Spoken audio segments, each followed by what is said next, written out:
नमस्कार जोहार साथियों, मैं अनुरोध सिंह विद्रोही। मेरे साथ हैं डॉक्टर नीतू यादव और पीछे हैं हमारे साथी हिमांशु सेन। हम लोग आज ईसन नदी बचाओ अभियान के तहत सर्वप्रथम आपको ईसन नदी के हालात दिखाने के लिए जा रहे हैं। हम आपको ईसन नदी पुल से लेकर के रूपपुर और ये जो शमशान घाट का एरिया है, शीतला माता मंदिर का एरिया है और देवी रोड का एरिया है, ये सारे एरियाज में ईसन नदी की क्या हालात हैं, किस तरीके से कचरे के डंपयार्ड हैं, किस तरीके से गंदगी है, सिल्ट जमा है और पानी में जलकुंभी है, कहाँ कहाँ पानी है, किस हालात में है, कितनी कहाँ पे सूखी नदी पड़ी हुई है, वो सब आपको दिखाएंगे। तो चलिए ले चलते हैं आपको ईसन नदी के सफ़र पे इस ईसन बचाओ अभियान के साथ। हम आ गए हैं ईसन नदी पुल पर, दिखाते हैं अब आपको। तो ये मतलब जो पिछली बार कब साफ़ हुई थी? पिछली बार इधर कोरोना टाइम पे, कोरोना से पहले हुई थी। 2000 जब डीएम महेंद्र बहादुर सिंह ने करवाई। उन्नीस जे किनारे पे जी लगवाई। अच्छा, ये बहुत साफ चौड़ीकरण और वो सब कराया हमने। तो वही हालत हो गई इसकी। कितनी गंदगी है, इतनी सारी। इधर इधर इधर ये आ जा।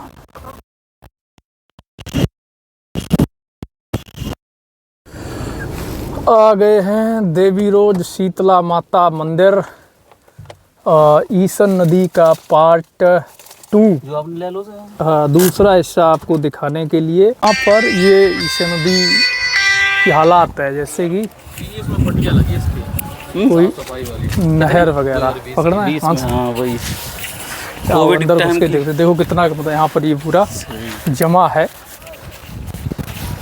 नदी के पास। समझ जाना ये टूटी हुई है। आ जाओ आज ये बनवाई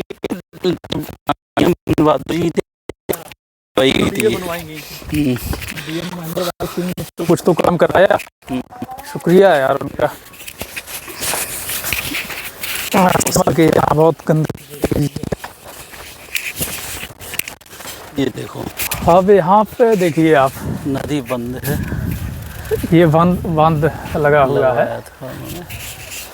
और यहाँ पर ये इतनी रह जाती है, मतलब जैसे कि कोई नाला हो। पूरा जो है अतिक्रमण पूरा किया हुआ है पूरी नदी पर। आपको पहले हमने दिखाया था ईसन नदी का जो पुल था वहाँ का पार्ट, और ये है शीतला माता मंदिर के पास वाला हिस्सा ईसन नदी का। और आप देखेंगे इसी ज़माने में इस नदी का पानी सिर्फ फसलों के लिए सिंचाई के ही काम नहीं आता था, बल्कि जानवरों की भी प्यास बुझाता था और कभी कभी किसान भी पी लिया करता था जब ज़्यादा प्यास लगती थी। इस काबिल ये पानी हुआ करता था।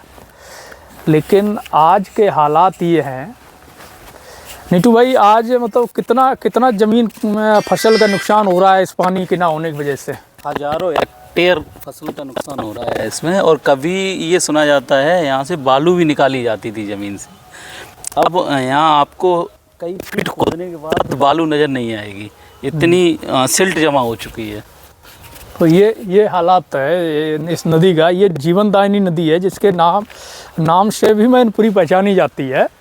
और ये जो है ना, पूरा जो सफ़ेद पोश हैं, नेता हैं, अधिकारी हैं और अतिक्रमण माफियाओं की मिली भगत की ये नदी जो है, जीवनदायिनी नदी, भेंट चढ़ रही है। पिछले कई दशक से 30 साल से लगभग हो गया है इसकी हालत ख़राब हो रही है। और पूरा अतिक्रमण चारों तरफ है इस नदी पर। लगभग 5 किलोमीटर का एरिया अभी हम आपको और भी दिखाएंगे, जहाँ पानी स्वच्छ पानी है, नदी थोड़ी साफ़ है, वो एरिया भी हम आपको दिखाएंगे। ये एरिया हम इसलिए दिखा रहे हैं, आपको पहले हमने वो दिखाया, उसके बाद हम एक और एरिया दिखाएंगे शमशान घाट वाला, वो भी आपको दिखाएंगे। ये इसलिए हम आपको दिखा रहे हैं कि आप देखिए किस तरीके से 5 किलोमीटर का एरिया है, करीब लगभग 5 किलोमीटर का एरिया है, जो इतना डैमेज हो चुका है, जो शहर के आसपास है। शहर का वो शहर के आसपास होने की वजह से, ज़मीन महंगी होने की वजह से, ज़मीन माफिया, भू माफिया, अतिक्रमण माफियाओं ने उसको कब्जा करके रखा हुआ है। शहर का पूरा गंदे नाले का पानी लगभग इसी नदी में छोड़ा जाता है। और इसकी वजह से अब इसमें साल में 1-2 महीने बरसात का ही पानी होता है नदी में, बस और वो भी पानी इतना विषैला हो चुका है कि किसान है वो अपने जानवर छोड़ो अपनी फसलों में पानी नहीं जाने देता है। इस नदी का इतना विषैला पानी है कि अगर पानी जानवर पी ले तो बीमार हो जाए। बच्चे कभी इसमें नहाते थे, कभी खेलते थे, तो बच्चों को भी अब इतना दूर रखा जाता है। जब जानवर नहीं आने दिए जाते हैं तो आप समझ सकते हो इंसान को कैसे इस पानी के टच में आने दिया जाएगा। तो ये हालात है। तमाम सारी योजनाएं चल रही हैं, एनटीसी है, तमाम सारी संस्थाएं बनी हुई हैं, पर्यावरण मंत्रालय है, जल संरक्षण अधिनियम 1974 है, पर्यावरण संरक्षण 1984 है, ग्रीन ट्रिब्यूनल है। तमाम तरह के अभियान, तमाम तरह के योजनाएं, नियम, अधिनियम, परियोजनाएं चलती हैं, लेकिन वो फाइलों तक सीमित रहती हैं। असल में पूरा जो खेल होता है ये भूमाफिया और जो नेता हैं, मंत्री हैं, सांसद, विधायक और इवन अधिकारी, इन सबके साथ में आप देखो भाई है ना, ईशन नदी जो माँ सदृश है कितनी खुश है हमसे। देखो हमें आते ही 4 रुपए की भेंट भी दे दी कि जाओ बेटा ये आशीर्वाद है और रखो और जंग लड़ो, क्योंकि ये जो लड़ाई है ना असल में किसी के खिलाफ नहीं है और ना ही किसी एक के स्वार्थ के लिए है, कि नहीं। ये नदी काफ़ी अगर साफ़ होती है तो काफ़ी हद तक किसानों को लाभ होगा इस नदी से।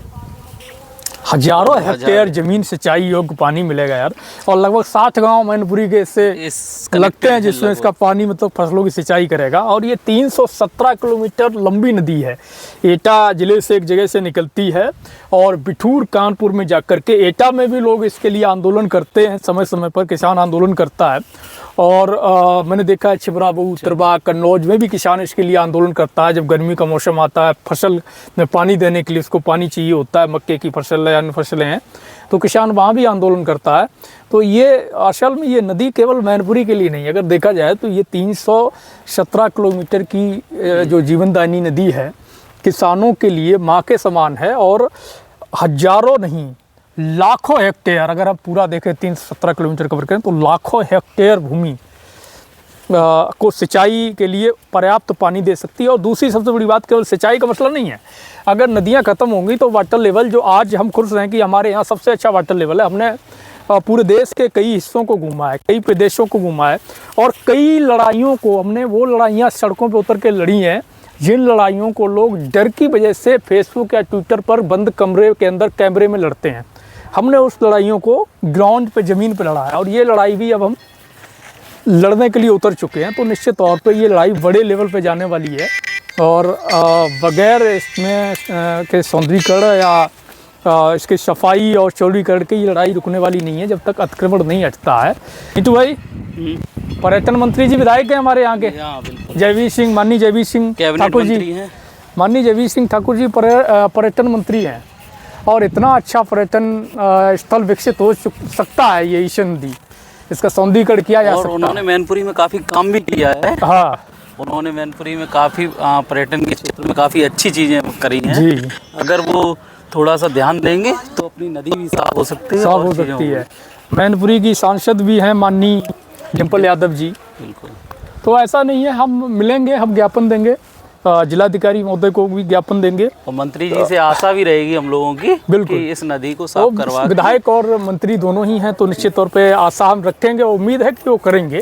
नहीं करेंगे तो फिर आवाज़ हम लोग तो उठाएंगे और माननीय मंत्री जी और माननीय सांसद महोदया जी को भी हम ज्ञापन देंगे और इस लड़ाई को गांव तक जोड़ेंगे जितना मजबूती से। और साथ ही हम जो है मैनपुरी के अपने सभी किसानों से, नगरवासियों से, जनपद वासियों से ये आह्वान भी करेंगे कि इस लड़ाई में आगे आकर के पार्टिसिपेट करें, क्योंकि ये जो लड़ाई है वो किसी एक की नहीं है। और सबसे बड़ी बात ये केवल हमारे और आपके लिए नहीं है, ये लड़ाई भविष्य के लिए, आने वाली पीढ़ियों के लिए। अगर ये नदी ख़त्म हो जाती है धीरे धीरे, अरिंद नदी वो ख़त्म हो गई, फिरोजाबाद की सेसा नदी वो पूरी तरह ख़त्म कर दी अतिक्रमणकारियों ने, और शासन, प्रशासन और सरकारों की मिलीभगत से पूरी नदियाँ ख़त्म हो रही इनकी लापरवाही से। उसी तरीके से अरिंद जब ख़त्म हो गई, ये भी ख़त्म हो जाएगी। आने वाले समय में जो काली नदी जिसके भरोसे वो भी ख़त्म हो जाएगी। जब नदियाँ ख़त्म हो जाएंगी तो वाटर लेवल डाउन चला जाएगा, नीचे चला जाएगा, और इतने नीचे चला जाएगा कि एक दिन रेगिस्तान वाले हालात हमारे यहाँ बन जाएंगे। जब रेगिस्तान वाले हालात बन जाएंगे तो खुद पीने के लिए पानी नहीं होगा, फसल कहाँ उगाओगे? जब फसल नहीं उगाओगे तो भूखे मरोगे। तो क्या हम अपनी पीढ़ियों को देके जाना चाहते हैं, ये हमारे लिए महत्वपूर्ण है, मायने रखता है। नहीं तो भाई आपने तो इसके लिए कई बार आवाज़ उठाई, तो मतलब क्या क्या चीज़ें रही उस समय, क्या कुछ बदलाव हुआ या नहीं? जब हम लोगों ने इसके लिए पहले आंदोलन किया था तो हमारे जो उस टाइम के डीएम साहब थे, उन्होंने इसको सफाई करवा के और सौंदर्यीकरण का कार्य किया था। यहाँ पे ये आप जो देख रहे हैं ये डीएम साहब के टाइम पे बनवाई हुई थी, और यहाँ काफ़ी साफ पानी आने लगा था उस टाइम। फिर डीएम साहब चले गए, फिर उसके बाद फिर दिक्कतें, फिर वही किसी ने ध्यान नहीं दिया और आज ये हालत है। अच्छा, एक टाइम लोग बताते हैं कि ये बारहमासी नदी थी, मतलब 12 महीने पानी रहता था इसमें, स्वच्छ पानी रहता था, लोग पीते भी थे कोई 30 साल पहले तक। तो अब ये चीज़ें थी। आज इसकी हालत क्या है ये हम आपको दिखा रहे हैं। ये एरिया जो है ना शीतला माता मंदिर के बगल वाला एरिया है, और वो पहला पार्ट जो हमने शूट किया था वो था वहाँ पर ईशा नदी के पुल वाला पार्ट था। चलो अब हम आपको आगे दिखाते हैं। ये रूपपुर ईशा नदी की पुल है जो अभी हमने पीछे 2 पार्ट दिखाए। अब देखिएगा यहाँ नदी पूरी ये सूखी पड़ी हुई है, पूरी नदी सूखी है। हालांकि यहाँ ज़्यादा गंदगी नहीं है, लेकिन नदी के चौड़ीकरण की आवश्यकता है, और नीचे चौड़ीकरण की भी आवश्यकता है, और सिल्ट भी मतलब इतना ज़्यादा जम चुकी है कि नदी काफ़ी उथली हो गई। ये भरतपुर, आप सोचिएगा कि किसी समय पर ये जो फसलें आप देख रहे हैं ना चारों तरफ, इस नदी के पास थी, एक समय था, और आसपास के जो गांव के लोग हैं, किसान हैं, ये इस नदी में जानवरों को नहलाते थे, खुद भी नहाते थे, जानवर को चराने लाते थे, तो उनको पानी आने की प्यास के लिए चिंता नहीं रहती थी। केवल पालतू ही जानवर नहीं, जो आवारा पशु भी हैं, जंगली जानवर भी हैं, जैसे छुट्टा, साढ़ है, गाय है, या कुत्ता है, या फिर मतलब जो है कि नील गाय होता है, अपने यहाँ नील गाय है, या तमाम अन्य जो जीव है जिनको जंगली जीव कह सकते हैं, आवारा पशु जो हैं, उनके लिए भी पानी का एक बहुत बड़ा संकट हो गया है। और ये सिर्फ उनके लिए नहीं, नदी में पानी ना होने का दुष्परिणाम ये आप सामने देखिए, ये नदी के किनारे खड़े वृक्ष तक जो है सूख चुके हैं, सूख गए हैं, इनको भी पानी नहीं मिल पा रहा है। तो ये पूरी हालत है, पूरी ज़मीन जो है बंजर होती चली जा रही है। सिर्फ और सिर्फ जो है जो शहर जो 4-5 किलोमीटर के एरिए पर जो पूरा अतिक्रमण किया गया है, और सफाई नहीं हो रही है, चौड़ीकरण नहीं हो रहा है, सौंदर्यीकरण नहीं करवाया जा रहा है, अनदेखी की जा रही है, उसकी वजह से। अब जबकि पेड़ देखो ना, पेड़ एक भी पेड़ सब सूख रहे, सब पेड़ पानी की नाव है। और क्या, जबकि नदी बचाओ, यमुना बचाओ, गंगा बचाओ, नर्मदा बचाओ, तमाम अभियान चलते हैं नदियों को लेकर के, और इसको लेकर के लाखों करोड़ रुपए का फंड रिलीज होता है, लेकिन वो फंड बच जाता है वहीं पर अधिकारियों और नेताओं में थोड़ा बहुत कहीं कहीं दिखावा हो जाता है। बाकी जो दिखावा भी होता है तो उतना होता है कि केवल स्वच्छता तक कुछ कर दिया जाता है, 2-4 साल में एक बार, अतिक्रमण पर कोई कार्रवाई नहीं होती है। जैसे शहरों के नाले जो गिरते हैं उनको रोकने का, उन नालों को व्यवस्थित करने का कोई कार्य या कोई योजना तैयार नहीं होती है कि उनको नदियों में गिरने से रोका जाए, ताकि नदियों का पानी विषैला ना हो। इस पानी से सबसे ज़्यादा नुकसान किसको होगा? अगर पानी इसमें आ भी गया और नाले, जो गंदे नाले हैं, उनके पानी को नहीं रोका गया, तो सबसे ज़्यादा तबाही मचेगी, जिससे किसान प्रभावित होगा, फसल प्रभावित होगी, लोग बीमार होंगे, जानवर बीमार होंगे, गंदगी फैलेगी। तो ये केवल सफाई करके छोड़ देने का मसला नहीं है, केवल नदी में पानी लाने का मसला नहीं है, बल्कि जो शहरों के गंदे नाले हैं उनको भी डाइवर्ट करके उनकी व्यवस्था करने की ज़रूरत है, ताकि वो नदी में ना आए। और जो कचरा है, तमाम तरह की डस्ट को, कचरे को जो डाला जा रहा है, उसको भी एक सुव्यवस्थित तरीके से अलग व्यवस्था करने की ज़रूरत है। सौंदर्यीकरण अगर नदियों पे हो, नदियों किनारे पथ, पैदल पथ बन जाए, ब्रेंच लग जाए, तो लोगों के लिए कितना अच्छा माध्यम हो जाए सुबह शाम टहलने का, पर्यावरण का आनंद लेने का, और ये सारी चीज़ें। पिछली बार 2020 20 के समथिंग जो पहल हुई थी, अगर उस पहल को कंटिन्यू रखा जाता तो नदी के किनारे पे काफ़ी अच्छा वो बना दिया गया था पहले। फिर वही है, और अनदेखी हुई उन चीज़ों की और वो चीज़ें ख़त्म हो गई धीमे धीमे। देवी रोड ईसन नदी पुल है, ईसन नदी का पुल देवी रोड का। आप देखो इसमें यहाँ थोड़ा पानी है, लेकिन आप देखो पानी कितना गंदा है, एकदम दूर से ही इतना काला पानी दिखाई दे रहा है। नंगी आंखों से आप दूर से देख सकते हैं, वीडियो में आपको साफ दिखेगा है कितना मतलब पानी यहाँ ये है जो गंदा पानी गिरता है शहर का, और कचरा और सारी चीज़ इधर ही मतलब जो है डंप होती है। बहुत ज़्यादा गंदगी लगातार इसमें जो है इतनी तो यहाँ बदबू आ रही है कि यहाँ खड़ा होना मुश्किल है। आप इसी से अंदाज़ा लगा सकते हैं। पूरा नदी का आगे आप देखें, यहाँ पुल के पास तो फिर भी थोड़ा सा एरिया है लग रहा है, लेकिन जैसे ही आप थोड़ा सा आगे नज़र दौड़ाएंगे 20 मीटर 30 मीटर आगे, तो एकदम नाले जैसी नदी हो जा रही है। और अगर ये नदी नहीं बचेगी तो ये मान लीजिए आपकी आने वाले समय में किसानों के लिए बहुत बड़ा संकट खड़ा हो जाएगा, पानी का, फसलों की सिंचाई का। और ये देखिए आप, ये कितना गंदगी पड़ा हुआ है, ये दिखाइए, ये देखिए ये हालात है। सारा कचरा डंप हो रखा है पूरा, पॉलीथीन से लेकर के तो नाले की तरह। हाँ, ये देखिए ये एरिया है, नदी का पोर्शन है, लेकिन नाले से भी छोटी, जैसे नहीं कि गांव गली कूचे की कोई नाली है, उस तरीके से ये पूरा ये हो गया है।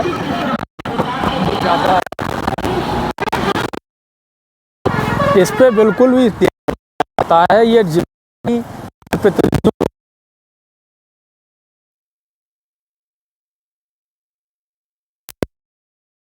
सड़क बनाना ही विकास नहीं होता है, केवल सड़क बना करके ही लोगों को दी जाती है। भविष्य को जो चीज़ प्रभावित करती हैं उन पर काम करना सर्वाधिक जरूरी है। सड़क आज अगर नहीं भी है तो महीने 2 महीने 4 महीने या 2 साल बिना सड़क के काम चलाया जा सकता है, लेकिन अगर नदियाँ ख़त्म होती हैं, आप देखो किस तरीके से पूरा मलबा यहाँ डाल रखा है तमाम तरह के। ये देखिए किस तरीके से, एक तो धार्मिक अपमान भी है ये धार्मिक प्रतीकों का, जिस तरीके से आप देख रहे हैं ऐसे ही पटका हुआ है, कोई रोकथाम नहीं, कोई व्यवस्था नहीं। आप अगर नीचे देखेंगे कितना कचरा यहाँ पे जमा है, बहुत ज़्यादा। आप दिखाइए मानसू जी, दिखाइए थोड़ा। अब देखिए ये पूरा मतलब पूजा की सामग्री और जगह जगह मूर्तियाँ पड़ी हुई हैं। ये देखिए ये इतना कचरा है, ये सारी मूर्तियाँ यहाँ पर ऐसे डाल के रखी हुई हैं। आप कितना भी कोशिश करिए, लेकिन फिर भी आपकी किसी न किसी मूर्ति पर आपका पैर पड़ जाएगा, टच हो जाएगा। ये जो है शमशान घाट वाला एरिया है, ईसन नदी का शमशान घाट का इलाका है। और यहाँ पर आप देखिएगा कि कितना इसमें गंदगी जमा है, कितना सिल्ट जमा है, और कितनी सारी ये क्या बोलते हैं इसको, जलकुंभी है, घास है, कचरा है, कचरे का पूरा अंबार लगा हुआ है। और पीछे हम देख रहे थे वहाँ बोर्ड लगा था, स्वच्छ मैनपुरी सुंदर मैनपुरी। आप कैमरे की नज़र में है, हालांकि कैमरा कहीं नहीं था, पर उस बोर्ड को हमने ज़रूर अपने कैमरे की नज़र में उतार लिया है। ये शमशान घाट है, और ये पूरा आप नदी का हालात आप देखेंगे, पूरा आप पीछे देखिएगा, ये इधर दिखाइए, ये पीछे आप देखिएगा, पूरा हालात बद से बदतर होकर के रखा हुआ है। और ये आप देखिए पूरा नाले के पानी, शहर का जो गंदे नाले का पानी है वो भी इसमें आता है। और ये आप नीचे दिखाइए, मास्टर नीचे दिखाना, थोड़ा नीचे दिखाओ, नीचे दिखाओ। ये आप देखिएगा कि क्या हालत है यहाँ पर, बहुत बुरा हाल हो रखा है। ऐसे लग रहा है कि मतलब ये कीचड़ का दलदल है, अगर कोई इसमें गिर गया तो शायद ही, अगर कोई नहीं देख पाया तो मुश्किल है कि वो बच पाए। ये हालत है, पूरा जो है हालत इसकी ख़राब हो रखी है बहुत ज़्यादा। ये शमशान घाट के क्षेत्र का पार्ट है जो हम आपको दिखा रहे हैं। पीछे कचरे का ढेर है, नदी पूरा ख़त्म कर रखी है, गंदा नाला छोड़ रखा है, पूरा शहर का कचरा यहाँ इकट्ठा होता है, डाला जाता है, सिल्ट जमा है, लगातार हो रहा है, नदी जाती है या यूं की नदी को करने की, ये पूरा जो 5 किलोमीटर का एरिया शहर के अंदर का है जो हमने आपको दिखाया, इस 5 किलोमीटर की वजह से पूरा नदी जो है डिस्ट्रिक्ट मैनपुरी की ख़त्म हो गई है। पूरे ज़िले के अंदर जो ईशन नदी है वो ख़त्म हो गई है। तो इस पर किसी का कोई ध्यान नहीं है, अधिकारियों का, जनप्रतिनिधियों का, नेताओं का, पत्रकार भी शायद उतनी दिलचस्पी नहीं लेते हैं जो उनको जिम्मेदारी समझ के इसको मुद्दे को बनाना चाहिए था। और समाज सेवी लोग भी आजकल शांत हैं, लेकिन उम्मीद है कि सभी लोग आएंगे, पत्रकार भी इसमें सहयोग करेंगे, सामाजिक बंधु भी, सामाजिक संगठन, किसान संगठन, जिनकी ये जिम्मेदारी बनती है कि इस मसले को ज़ोर शोर से उठाएं। तो आशा है कि वो भी आएंगे। तो ये एक बड़ी लड़ाई है और मेरा ये निवेदन रहेगा डिस्ट्रिक्ट मैनपुरी के जितने भी किसान संगठन हैं, सामाजिक संगठन हैं, उनसे, जनप्रतिनिधियों से, पत्रकार बंधुओं से कि इस लड़ाई को मिलकर के लड़ें, इसकी आवाज़ उठाएं। जल ही जीवन है और ये नदी हमारे ज़िले की पहचान है। हज़ारों हेक्टेयर कृषि योग्य उपजाऊ भूमि को कभी पानी देती थी और ये अगर सही होती है तो फिर से पानी देगी। और अगर हम नदी को बचा ले जाते हैं तो वाटर लेवल की समस्या हमारे यहाँ आने वाले लंबे समय तक के लिए नहीं हो सकती है। नहीं तो वाटर लेवल आज हमारे यहाँ का नीचे लगातार गिरता हुआ दर्ज किया जा रहा है, जिसका एक कारण ये भी है कि नदियाँ ख़त्म हो रही हैं। तो ये बहुत बड़ी समस्या है। तो हम आपको अब आगे इसके बारे में और विस्तार से बताएंगे। हम जल्दी इस पे एक मूवमेंट शुरू करेंगे। हाँ, और वो देखिए आप उधर, आप देखिए स्वच्छ मैनपुरी वाला पूरा बोर्ड लग रखा है, लेकिन बोर्ड में जो लिखा हुआ है वो मिट चुका है, उतना धुंधला हो चुका है, यहाँ से दिखेगा नहीं। स्वच्छ मैनपुरी का बोर्ड लगा है, कचरे का अंबार है पूरा। आप अगर देखेंगे स्वच्छ मैनपुरी का बोर्ड है, सामने कचरे का अंबार है, नदी की कुदशा है। और संभवतः अगर पास जाके देखेंगे, क्योंकि वहाँ थोड़ा दूर है, तो ये भी लिखा होगा कि आप कैमरे की नज़र में कचरा ना डालें, नहीं तो आपको दंड भुगतना पड़ेगा। लेकिन ना तो कहीं कैमरा है, ना ही कोई दंड का प्रावधान है, और ना ही कहीं शासन प्रशासन को इसकी कोई परवाह है। पूरा शहर को बदतर कर दिया है, कचरे का ढेर बना दिया है, नदी को पूरी तरीके से निगल गए हैं ये जो संगठित गिरोह हैं, भूमाफिया, अतिक्रमण माफिया, सफ़ेद पोश और अधिकारी मिलकर के। इनकी लापरवाही की वजह से ही ये नदी ख़त्म हो रही है। तो इस लड़ाई में आप लोग साथ दीजिए। ये लड़ाई बहुत मजबूती से लड़ने की ज़रूरत है और आने वाले भविष्य की ये लड़ाई है। कोई एक व्यक्ति की लड़ाई नहीं है, एक साल, 2 साल, 4 साल के लिए नहीं है कि अभी अगर साफ़ करवा देंगे तो अभी पानी आ जाएगा, बाकी हमें आगे नहीं चाहिए। हमारे बाद भी जो जनरेशन आएगी उसके लिए भी ये आवश्यक है। क्या कहेंगे निक भाई? रखिए अपना विचार, ये हम दिखा दिए हैं, आप अपना विचार रखिए। आप ये समझते ही हैं कि जैसे नदी अगर सूख जाएगी तो वाटर लेवल कम होगा, वाटर लेवल कम होगा तो हमारी जो आने वाली धरोहर है, जो हमारी आने वाली जनरेशन है, वो पानी के लिए परेशान होगी। आज मैनपुरी का जो पहले वाटर लेवल था वो आज स्थिति और ज़्यादा ख़राब हो गई है, और अगर यही हालात रहेंगे तो आने वाले समय में और स्थितियाँ ख़राब होंगी। मतलब पीने के पानी के लाले पड़ेंगे ये हालात। तो मैं सिर्फ यही निवेदन कर सकता हूँ कि सभी लोग जो नगरवासी हैं, जनपदवासी हैं, ग्रामीण हैं, किसान हैं, सामाजिक संगठन हैं, पत्रकार बंधु हैं, किसान संगठन हैं, इस लड़ाई में मिलकर के साथ दें और इसको मजबूती से लड़ने का काम करें। ये हम सबकी जिम्मेदारी है। मैनपुरी स्वच्छ और सुंदर बोर्ड लगाने से नहीं होगी। पर्यावरण की सुरक्षा और संरक्षण केवल फेसबुक पोस्ट, ट्विटर पोस्ट करने से नहीं होगा, और सौंदर्यीकरण केवल कागज़ों में दिखा देने से नहीं होगा। जल ही जीवन है ऐसा कह देने से दायित्वों की पूर्ति नहीं हो जाती है। जो चीज़ें हैं, जो हालात हैं, वो हमारी आँखों के सामने हैं, नंगी आँखों से हम देख रहे हैं, और इन नंगी आँखों से हम आने वाले 20-30 साल बाद के खतरे का अंदाज़ा लगा रहे हैं कि कितनी भयावता हो सकती है अगर हमने इन नदियों को, इन जल स्रोतों को, प्राकृतिक धरोहरों को नहीं बचाया। तो आने वाले समय में पीने के पानी के भी लाले हो जाएंगे। खेती तो करना आप छोड़ दीजिएगा, पीने का पानी नसीब हो जाए, ये बड़ी बात होगी। तो मैं आप सभी से यही निवेदन करूंगा, हम और नीतू भाई सब लोग इस लड़ाई को मजबूती से लड़ने का प्रयास करेंगे। लेकिन जीत संघ से शक्ति भी होती है। एक इंडिविजुअल व्यक्ति कभी भी किसी भी लड़ाई को जीत नहीं सकता, शुरुआत कर सकता है, जीत दर्ज नहीं कर सकता। इसलिए आप सबका सहयोग चाहिए इसमें। धन्यवाद।